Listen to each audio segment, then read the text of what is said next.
मैत्रिणींनो, आज बनवूयात मस्त खमंग आणि चटपटीत हिरव्या टोमॅटोची चटणी. थोडीशी गोड, थोडीशी आंबट, थोडीशी तिखट अशी चटणी याआधी तुम्ही कधी बनवली आहे की नाही कमेंट करून नक्की सांगा. नमस्कार मैत्रिणींनो, मी माधुरीज कुकिंग अँड लाईफस्टाईलमध्ये तुमच्या सगळ्यांचं खूप खूप स्वागत करते. कधी कधी भाजीला काहीच नसेल आणि काहीतरी चटपटीत खायची इच्छा झाली तर ही चटणी नक्की बनवून बघा. तर ह्यासाठी इथे मी टोमॅटो कट करून घेतलेले आहे. इथे तुम्ही एका टोमॅटोच्या 4-4 फोडी देखील करून घेऊ शकता. यासाठी देठ काढून घ्यायचं, टोमॅटो स्वच्छ धुवून घ्यायचे. आता एखादा पॅन किंवा कढई घ्यायची, त्यामध्ये शेंगदाणे घालून घ्यायचे. सुरुवातीला शेंगदाणे फक्त कच्चेच भाजून घ्यायचे, कच्चे म्हणजे तेल न घालता. आणि शेंगदाणे थोडेसे भाजून झाले की मग त्यामध्ये पळीभर तेल घालायचं. तुम्हाला जर हवं असेल तर तुम्ही यामध्ये सुक्या खोबऱ्याचा वापर देखील करू शकता. त्यानंतर यामध्ये तीळ घातले तरी देखील चटणी खायला छान लागते. आता शेंगदाणे थोडेसे भाजून झाले की यामध्ये थोडंसं तेल घालायचं आणि ह्या तेलामध्ये छान मस्त शेंगदाणे अगदी खमंग सोनेरी रंगावर येईपर्यंत भाजून घ्यायचे आहेत. तर इथे मी साल वगैरे काहीच काढलेले नाही, कारण मी कच्चे शेंगदाणे वापरलेले आहेत. तुम्हाला हवं असेल तर तुम्ही शेंगदाणे भाजून त्याचे साल काढून मग तेलामध्ये परतून घेऊ शकता. तर आता शेंगदाणे मस्त परतून झालेले आहेत. याचा कलर देखील पूर्णपणे चेंज झाला आहे. आता याला मी मिक्सरच्या जारमध्ये काढून घेते.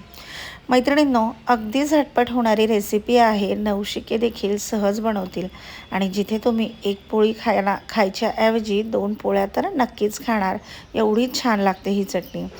आता माझ्याकडे कधी कधी भाजीला काहीच नसतं, तर तेव्हा फक्त मी ही चटणी बनवून ठेवते आणि त्यासोबत जेवण करते. भाजीची अगदी आठवण देखील येत नाही.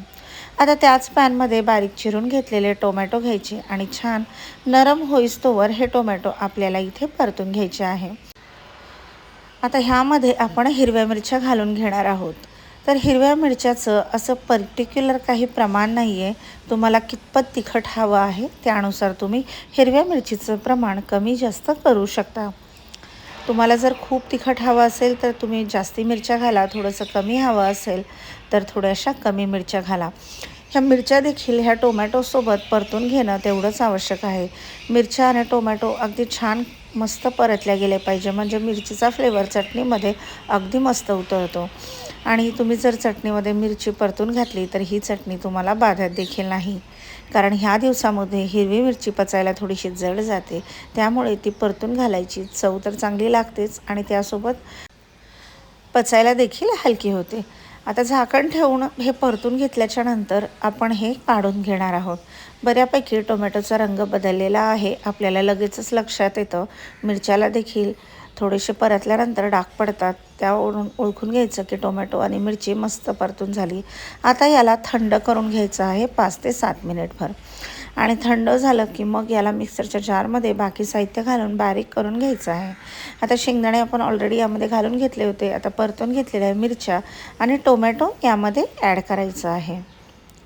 तर मी आधी सांगितल्याप्रमाणे मैत्रिणींनो, यामध्ये सुकं खोबरं आणि तीळ घालू शकता.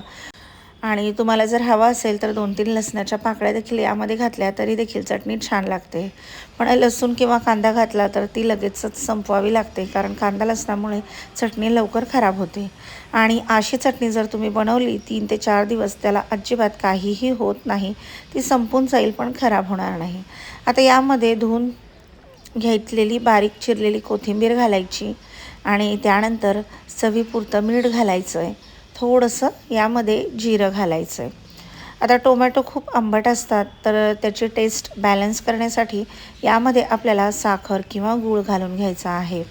तर तुम्हाला कितपत गोड हवं आहे त्यानुसार तुम्ही साखरेचं किंवा गुळाचं प्रमाण इथे ॲडजस्ट करू शकता. इथे मी 1 चमचा गूळ घालून घेतलेला आहे. जिरं आणि मीठ आपण आधीच घालून घेतलं होतं. आता याला मस्तपैकी बारीक करून घ्यायचं आहे. खलबत्ता असेल तर तुम्ही खलबत्त्यामध्ये कुटून देखील घेऊ शकता. ही चटणी कुटून जरी घेतली तरी पण एकदम मस्त लागते. आता याला एका काचेच्या बाउलमध्ये काढायचं. शक्यतोवर काचेचा बाउलच वापरायचा आणि नंतर यावर मस्त जिरं आणि मोहरीची चुरचुरीत अशी फोडणी घालून घ्यायची आहे. झाली की नाही मैत्रिणींनो, अगदी भन्नाट चवेची हिरव्या टोमॅटोची चटणी. वरण भातासोबत तोंडी लावायला किंवा पोळी भाकरीसोबत मस्तपैकी ताव मारायला तयार झाली आहे। तर ही रेसिपी तुम्ही नक्की ट्राय करा, कशी वाटली कमेंट करून सांगा।